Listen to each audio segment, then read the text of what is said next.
అమరావతి నిర్మాణ పనుల పురోగతిపై సీఎం చంద్రబాబు సమీక్ష నిర్వహించారు. రాజధాని నిర్మాణం కోసం 81,317 కోట్ల పనులను సీఆర్డీఏ ప్రతిపాదించింది. ప్రస్తుతం 50,000 కోట్ల విలువైన పనులకు సీఆర్డీఏ టెండర్లు పిలిచింది. రాజధాని 74 ప్రాజెక్టుల పనులు ప్రారంభమైనట్లు సీఎం చంద్రబాబుకు అధికారులు వివరించారు. రికార్డు సమయంలో రాజధాని నిర్మాణాలు పూర్తి చేయాలని సీఎం చంద్రబాబు ఆదేశించారు.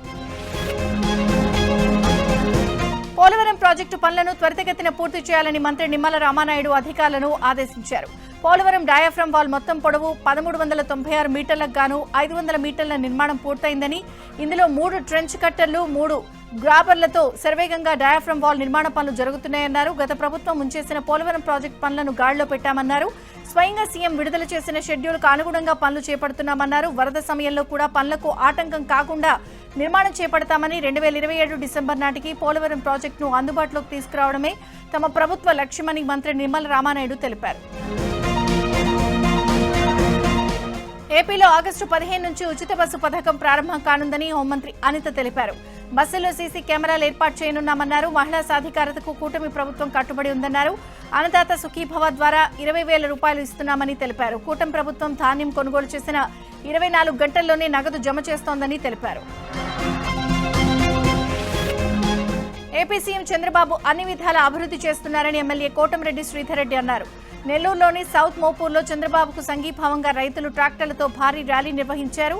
ఈ ర్యాలీలో ఎమ్మెల్యే కోటంరెడ్డి శ్రీధర్ రెడ్డితో పాటు గిరిధర్ రెడ్డి పాల్గొన్నారు. అమరావతి పోలవరం ప్రాజెక్టు పనులు శరవేగంగా సాగుతున్నాయని చెప్పారు. ప్రజలకు ఇచ్చిన హామీలన్నీ ఒక్కొక్కటిగా నెరవేరుస్తున్నారని తెలిపారు. చంద్రబాబుకు సంఘీభావంగా రైతులు ట్రాక్టర్ల ర్యాలీ నిర్వహించడంపై కోటంరెడ్డి సోదరులు ఆనందం వ్యక్తం చేశారు. సత్యసాయి జిల్లా రాజనోళ్లపల్లిలో దారుణం జరిగింది. గత నెల 29న వైసీపీ నేతల వేధింపులతో టీడీపీ కార్యకర్త నవీన్ కుమార్ ఆత్మహత్య చేసుకున్నాడు. వైసీపీ నేతలు మహిళలు చెప్పులతో కొట్టడంతో మనస్తాపంతో నవీన్ కుమార్ ఆత్మహత్య చేసుకున్నాడు. మృతుడు నవీన్ కుమార్ కు భార్య 9 నెలల చిన్నారి ఉన్నారు. దీంతో విషయం తెలుసుకున్న కదిరి ఎమ్మెల్యే కందికొండ వెంకట ప్రసాద్ బాధిత కుటుంబాన్ని పరామర్శించి 5 లక్షల ఆర్థిక సాయం చేశారు. నవీన్ కుమార్ భార్యకు ఉద్యోగం ఇప్పిస్తామని, అన్ని విధాలుగా అండగా ఉంటానని ఎమ్మెల్యే కందికుంట హామీ ఇచ్చారు. నవీన్ ఆత్మహత్యకు కారణమైన వారిని కఠినంగా శిక్షిస్తామని కందికుంట తెలిపారు. కోనసీమ జిల్లా రామచంద్రాపురంలో నూతనంగా ఏర్పాటు చేసిన ఎన్టీఆర్ కాంస్య విగ్రహాన్ని హీరో నారా రోహిత్ ఆవిష్కరించారు. ఈ కార్యక్రమంలో మంత్రి వాసంశెట్టి, మండపేట ఎమ్మెల్యే వేగుళ్ల కూటమి నాయకులు పాల్గొన్నారు. ఈ సందర్భంగా ఎన్టీఆర్ విగ్రహ శిల్పి వడియార్ను సత్కరించారు. నాయి బ్రాహ్మణుల సెలూన్ షాపులకు 200 యూనిట్ల విద్యుత్ ఇవ్వడంపై కూటమి ప్రభుత్వంపై నాయి బ్రాహ్మణులు హర్షం వ్యక్తం చేస్తున్నారు. ఈ సందర్భంగా ఏలూరు జిల్లా కైకలూరు నాయి బ్రాహ్మణులు సీఎం చంద్రబాబు, పవన్ కళ్యాణ్ కృతజ్ఞతలు తెలిపారు. రాష్ట్ర నాయి బ్రాహ్మణ కార్పొరేషన్ డైరెక్టర్ లంకా రత్నాకర్రావు ఆధ్వర్యంలో సీఎం చంద్రబాబు నాయుడు చిత్రపటానికి పాలాభిషేకం చేశారు. ఉచిత విద్యుత్ పథకం ద్వారా రాష్ట్రంలో ఉన్న 72,000 సెలూన్ షాపులకు లబ్ధి చేకూరుతుందని ఆనందం వ్యక్తం చేశారు. ఇచ్చిన హామీలన్నీ నెరవేర్చినందుకు కూటమి ప్రభుత్వానికి కృతజ్ఞతలు తెలుపుతూ టీటీడీ బోర్డు సభ్యులు వైద్యం శాంతారాం, ఎమ్మెల్సీ కంచెలు శ్రీకాంత్ ఆధ్వర్యంలో చిత్తూరు జిల్లా కుప్పంలో భారీ ర్యాలీ నిర్వహించారు. 4 మండలాల నుంచి తరలివచ్చిన నాయి బ్రాహ్మణులు ర్యాలీలో పాల్గొని మంగళ వాయిద్యాలతో తమ ఆనందం వ్యక్తం చేశారు. అనంతరం సీఎం చంద్రబాబు చిత్రపటానికి ప్రత్యేక అలంకారం చేసి ప్రభలో ఊరేగింపు నిర్వహించి చంద్రబాబు, పవన్, లోకేష్ చిత్రపటాలకు పాలాభిషేకం చేశారు. గత వైసీపీ ప్రభుత్వంలో నాయి బ్రాహ్మణులకు తీవ్ర అన్యాయం జరిగిందని తెలిపారు. పశ్చిమ గోదావరి జిల్లా నర్సాపురంలో శక్తి పోలీస్ టీం కార్యాలయాన్ని ఎస్పీ అద్వాన్ నయీం ప్రారంభించారు. మహిళలకు సత్వర న్యాయం అందించాలన్న లక్ష్యంతో ప్రయోగాత్మకంగా ఏర్పాటు చేస్తున్న ఈ స్టేషన్ సత్ఫలితాలిస్తే జిల్లాలో మరికొన్ని సర్కిళ్లలో కూడా ఈ తరహా స్టేషన్లు ఏర్పాటు చేస్తామని ఎస్పీ తెలిపారు. జిల్లాలో రోడ్డు ప్రమాదాల నివారణకు మొబైల్ టీంలను ఏర్పాటు చేస్తామన్నారు. త్వరలో అన్ని స్టేషన్లలో సిబ్బంది కొరతను భర్తీ చేస్తామన్నారు. తిరుమలలో భక్తుల వాహనాలకు ఫాస్ట్ ట్రాక్ తప్పనిసరి చేసింది టీటీడీ. ఆగస్టు 15 నుంచి కొత్త విధానం అమల్లోకి రానుందని వెల్లడించింది. అలిపిరి తనిఖీ కేంద్రం వద్ద ప్రయాణికుల భద్రత, అధిక రద్దీ నివారణ కోసం పారదర్శకులకు అనుకూలంగా ఉండేందుకు ఫాస్ట్ ట్యాగ్ ను తప్పనిసరి చేసినట్లు తెలిపింది. ఇకపై ఫాస్ట్ ట్యాగ్ లేని వాహనాలను తిరుమలలో అనుమతించబోమని టీటీడీ స్పష్టం చేసింది. కర్నూలు జిల్లా ఆలూరు మండలం మనేకుర్తి గ్రామంలో పవర్ గ్రిడ్ ఏర్పాటుకు రైతులు సహకరించాలని గ్రామ సభలో తహసీల్దార్ కోరారు. అయితే తమ గ్రామ రెవెన్యూ భూమి చాలా తక్కువగా ఉందని, అందులో 200 ఎకరాలు సారవంతమైన భూమిని పవర్ గ్రిడ్ కి ఇచ్చేసి తాము ఏం పండించుకోవాలని రైతులు ఆగ్రహం వ్యక్తం చేశారు. తమకు ఎలాంటి సమాచారం లేకుండా తమ భూముల్లో సర్వే చేసి నోటీసులు ఇవ్వడం న్యాయం కాదని ఆవేదన వ్యక్తం చేశారు. ప్రాజెక్టుల కోసమైతే ఇచ్చేవారమని, కేవలం విద్యుత్ కోసం సారవంతమైన భూములు ఇవ్వడానికి ఎవరూ సిద్ధంగా లేరని రైతులు తేల్చి చెప్పారు. ఏపీ లిక్కర్ స్కామ్ కేసు నిందితుల బెయిల్ పిటిషన్లపై ఈ నెల 18న తీర్పు రానుంది. ధనంజయ రెడ్డి, కృష్ణమోహన్ రెడ్డి, మిథున్ రెడ్డి, బాలాజీ గోవిందప్ప బెయిల్ పిటిషన్లపై ఏసీబీ కోర్టులో వాదనలు ముగిశాయి. ఇదే కేసులో సత్యప్రసాద్, వాసుదేవరెడ్డి ముందస్తు బెయిల్ పిటిషన్పై కూడా విచారణ ముగిసింది. రాష్ట్రంలో ఎకో టూరిజం అభివృద్ధిపై దృష్టి సారించాలని సీఎం రేవంత్ రెడ్డి అధికారులను ఆదేశించారు. సింగపూర్ వంటి దేశాల్లో 30 ఎకరాల్లోనే నైట్ సఫారీలున్నాయని, మన దగ్గర భారీ విస్తీర్ణాల్లో అటవీ ప్రాంతాలు, అందులోనే నదులు, జలపాతాలు ఉన్నందువల్ల మనకున్న వనరులను సద్వినియోగం చేసే ప్రణాళికలు రూపొందించాలని సీఎం సూచించారు. అటవీ శాఖపై కమాండ్ కంట్రోల్ సెంటర్లో సీఎం రేవంత్ సమీక్ష నిర్వహించారు. అటవీ, రెవెన్యూ శాఖల మధ్య భూ వివాదాల పరిష్కారానికి సంయుక్త సర్వే చేపట్టాలని సీఎం సూచించారు. కేంద్ర ఎన్నికల సంఘంపై కాంగ్రెస్ ఎంపీ చామల కిరణ్ కుమార్ రెడ్డి తీవ్ర విమర్శలు చేశారు. ఎన్నికల కమిషన్ బీజేపీ ఏజెంట్లాగా వ్యవహరిస్తుందని మండిపడ్డారు. మోదీ మేనేజ్మెంట్ చేసి ప్రధాని అయ్యారన్నారు. ఎన్నికల సంఘంపై పార్లమెంట్లో చర్చించడానికి బీజేపీ అంగీకరించడం లేదన్నారు. రాజ్యాంగాన్ని కాపాడే దమ్ము, ధైర్యం కాంగ్రెస్ కు మాత్రమే ఉందన్నారు. నాగర్ కర్నూలు జిల్లా కొల్లాపూర్లోని తెలంగాణ సాంఘిక సంక్షేమ గురుకుల బాలికల పాఠశాలను మంత్రి జూపల్లి కృష్ణారావు ఆకస్మిక తనిఖీ చేశారు. విద్యా బోధన, భోజనంపై విద్యార్థులను అడిగి తెలుసుకున్నారు. తరగతి గదిలో విద్యార్థులను ప్రశ్నలు అడిగారు. ఉపాధ్యాయులను విద్యార్థుల ఆరోగ్యం, చదువుపై ఆరా తీశారు. విద్యార్థుల తల్లిదండ్రులతో ఫోన్లో మాట్లాడి వారి పిల్లలతో మాట్లాడించారు. విద్యార్థులు బాగా చదువుకుని ఉన్నత స్థాయికి ఎదగాలని మంత్రి సూచించారు. పాఠశాలలో ఎలాంటి సమస్యలున్నా తన దృష్టికి తీసుకురావాలని మంత్రి తెలిపారు. స్వాతంత్ర సమరయోధుల పెన్షన్ కేసులను ఈ నెలాఖరులోగా పరిష్కరించాలని కేంద్ర హోంశాఖ సహాయ మంత్రి బండి సంజయ్ సంబంధిత శాఖ అధికారులను ఆదేశించారు. దీంతో పాటు దేశవ్యాప్తంగా పెండింగ్ లో ఉన్న శత్రు ఆస్తుల సమస్యలను పరిష్కరించేందుకు సర్వేను వేగవంతం చేయాలని కోరారు. ఇప్పటి వరకు ఎనిమీ ప్రాపర్టీస్ విక్రయాల ద్వారా ప్రభుత్వానికి 107 కోట్ల రూపాయల ఆదాయం సమకూరినట్లు తెలిపారు. సీఎం రేవంత్ రెడ్డిపై ఎమ్మెల్యే కోమటిరెడ్డి రాజగోపాల్ రెడ్డి మరోసారి తన అసహనాన్ని ప్రదర్శించారు. మంత్రి పదవి కోసం తాను చాలా ఓపిక పడుతున్నానని, ఇద్దరు అన్నదమ్ములకు మంత్రి పదవులుంటే తప్పేంటని ప్రశ్నించారు. 9 మంది ఎమ్మెల్యేలున్న ఖమ్మం జిల్లాకి 3 మంత్రులున్నారని, 11 మంది ఎమ్మెల్యేలున్న నల్గొండ జిల్లాకు 3 మంత్రులుండడం తప్ప అని ఎమ్మెల్యే కోమటిరెడ్డి రాజగోపాల్ రెడ్డి ప్రశ్నించారు. కేంద్ర మంత్రి బండి సంజయ్ కు మాజీ మంత్రి కేటీఆర్ లీగల్ నోటీసులు పంపారు. ఫోన్ ట్యాపింగ్ అంశంలో తనపై బండి సంజయ్ అసత్య ఆరోపణలు చేశారంటూ నోటీసులు పంపారు.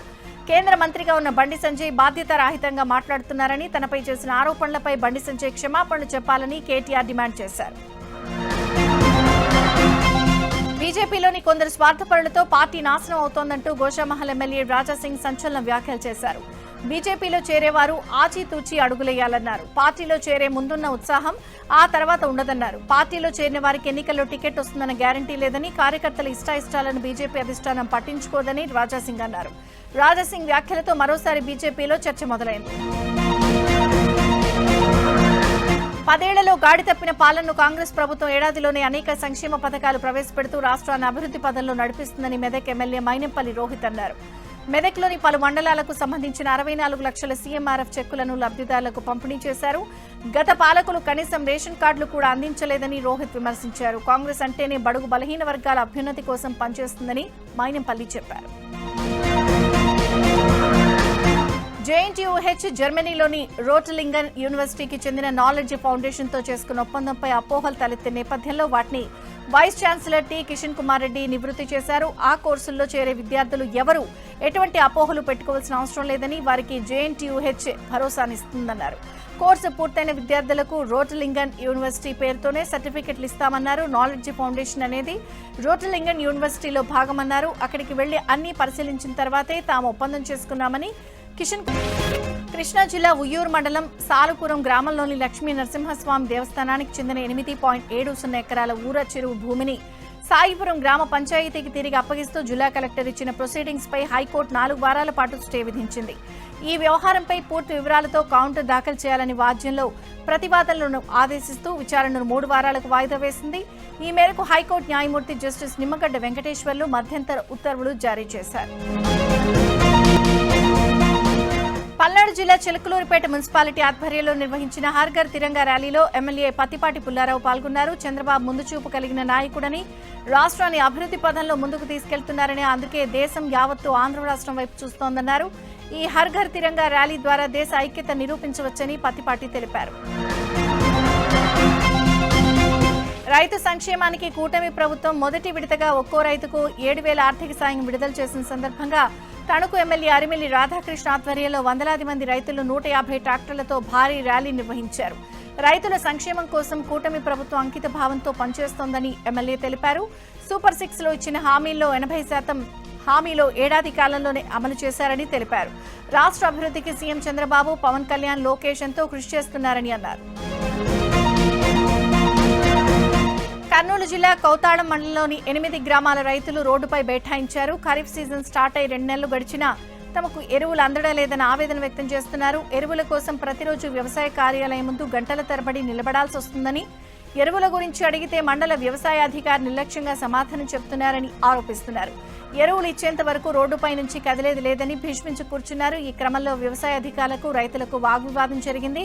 పోలీసులు రంగప్రవేశం చేసి రైతులకు నచ్చజెప్పడంతో రైతులు ధర్నా విరమించారు. సిద్దిపేట జిల్లాలోని చేర్యాల, కొమరవెల్లి, మద్దూరు, దూల్మిట్ట మండలాలను కలుపుతూ చేర్యాల ప్రాంతాన్ని రెవెన్యూ డివిజన్గా ఏర్పాటు చేయాలని డిమాండ్ చేస్తూ జేఏసీ ఆధ్వర్యంలో నిర్వహించిన విద్యా సంస్థల బంద్ సంపూర్ణంగా జరిగింది. 4 మండలాల్లోని అన్ని ప్రభుత్వ, ప్రైవేట్ విద్యా సంస్థలు స్వచ్ఛందంగా బంద్లో పాల్గొన్నాయి. చేర్యాల ప్రాంతాన్ని రెవెన్యూ డివిజన్గా ఏర్పాటు చేసి ఈ ప్రాంత ప్రజల చిరకాల వాంఛను నెరవేర్చాలని డిమాండ్ చేశారు. చట్టానికి వ్యతిరేకంగా ఎవరు వ్యవహరించినా చూస్తూ ఊరుకునేది లేదని మంచిర్యాల కలెక్టర్ దీపక్ కుమార్ స్పష్టం చేశారు. దండేపల్లి మండలం లింగాపూర్ ఫారెస్ట్ సెక్షన్ పరిధిలోని దమ్మన్నపేట బీట్లో చెట్లు నరికి అక్కడి నివాసం ఉంటున్న గిరిజనులతో collector, DFO, DCP Bhaskar counselling ఇచ్చారు. అడవిలో చెట్లను నరికివేస్తూ భవిష్యత్తును పాడు చేసుకోవద్దని కలెక్టర్ చెప్పారు. ఉపాధి కోసం జిల్లా కలెక్టర్ వెదురు, పండ్ల పెంపకం, మల్బరీ వంటి వాటిపై గిరిజనులు దృష్టి పెట్టాలని కలెక్టర్ సూచించారు. అయితే తమకు భూమి కావాలని గిరిజనులు గట్టిగా పట్టుబట్టడంతో అధికారులు అక్కడి నుంచి వెళ్లిపోయారు. విద్యాభివృద్ధికి కూటమి ప్రభుత్వం పెద్దపీట వేస్తున్నప్పటికీ కొంతమంది అధికారుల నిర్లక్ష్యంతో ప్రభుత్వ ఆశయానికి తూట్లు పడుతున్నాయి. సతీసాయి జిల్లా కదిర్లో ట్రైబల్ గురుకులం కళాశాల అధ్యాపకులు అంతులేని నిర్లక్ష్యంతో విద్యార్థులు తీవ్ర ఇబ్బందులు ఎదుర్కొంటున్నారు. ట్రైబల్ గురుకుల పాఠశాలలో ఇంటర్ విద్యార్థులకు తరగతులు నిర్వహించాల్సి ఉండగా సౌకర్యాలు లేని అద్దె భవనాన్ని తీసుకుని తరగతులు నిర్వహిస్తున్నారు.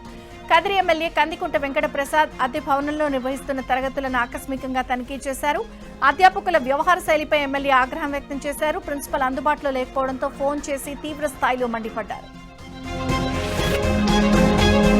కృష్ణా జిల్లా పామరులో రైతులకు యూరియా కష్టాలు తప్పడలేదు. పలు మండలాల్లో యూరియా కోసం రైతులు తీవ్ర అవస్థలు ఎదుర్కొంటున్నారు. తోట్లవల్లూరు మండలం సౌత్ వల్లూరు ప్రాథమిక సహకార సంఘం దగ్గర యూరియా కోసం రైతులు బారులు తీరారు. ఎకరాకు 60 బస్తా యూరియా ఇవ్వడంతో ఇబ్బందులు పడుతున్నారు. సరిపడా స్టాక్ లేదని అధికారులు చెప్తూ ఉండడంతో నిరాశతో పల్నాడు జిల్లా చిలకలూరుపేటలోని ఐసీఐసీఐ బ్యాంకులో మరో 2 బాధితులు వెలుగులోకి వచ్చారు. గతంలో ఐసీఐసీఐ బ్యాంకులో జరిగిన కుంభకోణంపై సిఐడి విచారణ చేపట్టింది. ఇప్పుడు మరో 2 బాధితులు లబోదిబోమంటున్నారు. సుంకర రామసుధ అనే మహిళ 2023లో లాకర్లో 800 గ్రాముల బంగారాన్ని పెడితే ఇప్పుడు తమకు తెలియదని అంటున్నారని ఆవేదన వ్యక్తం చేసింది. మరో వ్యక్తి తన భార్య పేరు మీద 76 గ్రాముల బంగారాన్ని తాకట్టు పెట్టి నగదు తీసుకున్నారు. ఇప్పుడు డబ్బులు చెల్లించి బంగారం తీసుకుందామని వస్తే మీరు ఎప్పుడు బంగారం తీసుకెళ్లిపోయారని వాళ్ళు అంటున్నారు. లబోదిబోం అంటున్నారు. వీళ్లు తమకు న్యాయం చేయాలని బాధితులు వేడుకుంటున్నారు. పశ్చిమ గోదావరి జిల్లా తాడేపల్లిగూడెంలో 64 ఏళ్ల చరిత్ర కలిగిన ఆఫీసర్స్ క్లబ్ ను మున్సిపల్ అధికారులు కూల్చేశారు. దానికి అనుబంధంగా ఉన్న బీవీఆర్ కళాకేంద్రం ప్రాంగణాన్ని స్వాధీనం చేసుకున్నారు. ఈ భవనాలు ప్రభుత్వ భూమిలో ఉండడంతో కోర్టు సముదాయానికి దారి కల్పించేందుకు ఈ చర్యలు తీసుకున్నామని అధికారులు తెలిపారు. కళలు, కళాకారులకు వేదికగా నిలిచిన ఈ భవనాలు నేలమట్టం కావడంతో కళాకారులు, ప్రజా సంఘాలు తీవ్ర ఆవేదన. వైరా మున్సిపాలిటీ ఏర్పడి 8 ఏళ్లు పూర్తవుతున్న విలీన గ్రామాల్లో నిర్మాణం చేపట్టి అభివృద్ధి పనులు అసంపూర్తిగానే నిలిచిపోయాయి. నిర్మించిన ప్రభుత్వ భవనాలు నిరుపయోగంగా మారడంతో శిథిలావస్థకు చేరాయి. దీంతో ప్రజలు తీవ్ర ఇబ్బందులు పడుతున్నారు.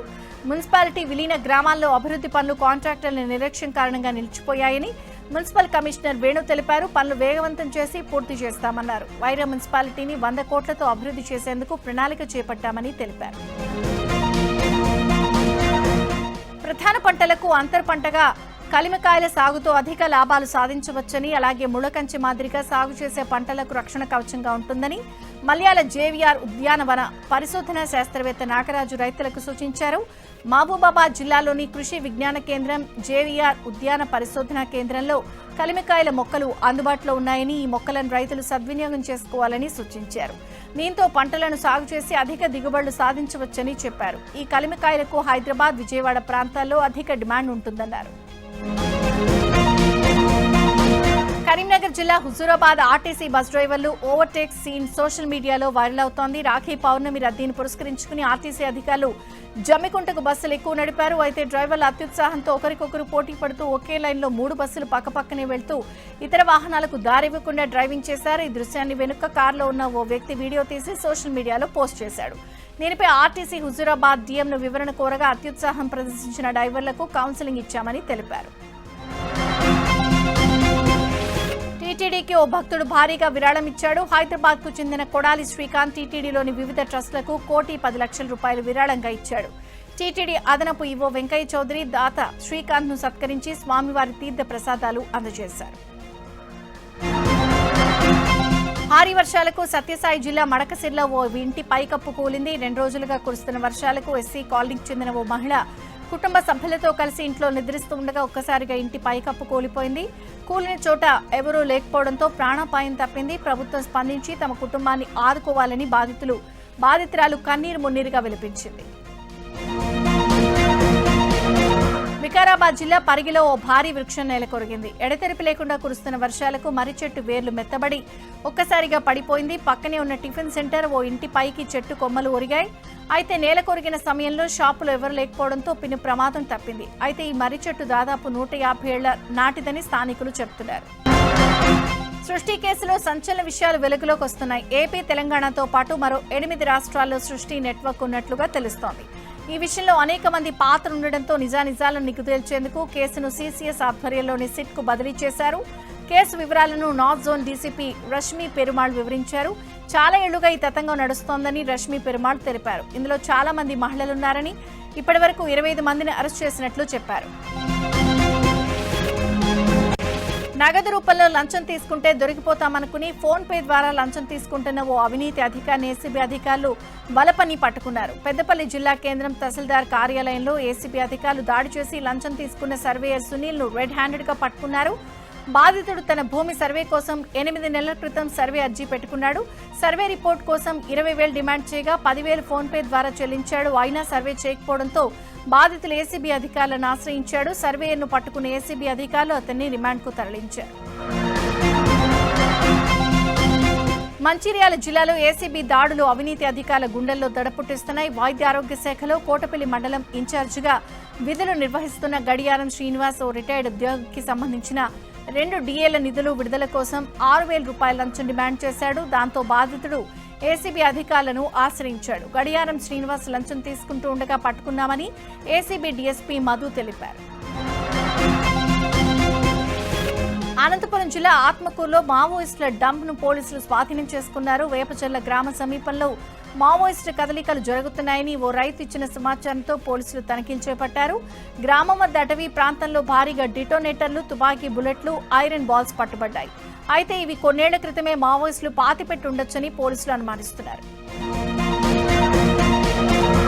వరుస దొంగతనాలతో వ్యాపారస్తులకు కంటి మీద కునుకు లేకుండా చేస్తున్నారు దొంగలు. మంచిర్యాల జిల్లా లక్షెట్టిపేట మున్సిపాలిటీ పరిధిలోని ఓ షాపులో రెండోసారి దొంగతనం జరిగింది. ఒకే షాపులో పలుమార్లు దొంగతనాలు జరుగుతున్నా పోలీసులు ఏమాత్రం పట్టించుకోవడం లేదని స్థానికులు ఆగ్రహం వ్యక్తం చేస్తున్నారు. రాత్రి వేళల్లో పోలీస్ పహారా లేకపోవడం వల్లే వరుస చోరీలు జరుగుతున్నాయని ఆరోపిస్తున్నారు.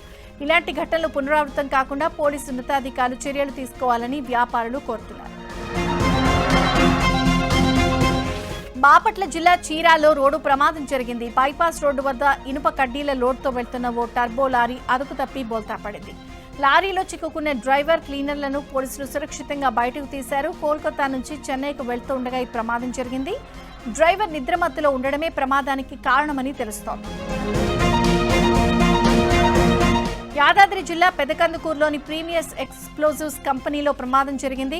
ప్లాంట్ బయట స్టీమ్ పైప్ ఓపెన్ చేసే క్రమంలో స్టీమ్ పైప్ పగిలి కార్మికుడి తలకు తగలడంతో అక్కడికక్కడే మృతి చెందాడు. మృతుడు ఆలేరుకు చెందిన సదానందం 20 ఏళ్ల క్రితం గోదావరి ఖని నుంచి బదిలీపై ప్రీమియర్ ఎక్స్ప్లోజివ్స్ కంపెనీకి వచ్చాడు. కామారెడ్డి జిల్లా కామారెడ్డి మండలం తిమ్మక్పల్లి గ్రామంలో విషాదం చోటు చేసుకుంది. కుట్టలో స్నానం చేసేందుకు వెళ్లి 8వ తరగతి చదువుతున్న 2 విద్యార్థులు మృతి చెందారు.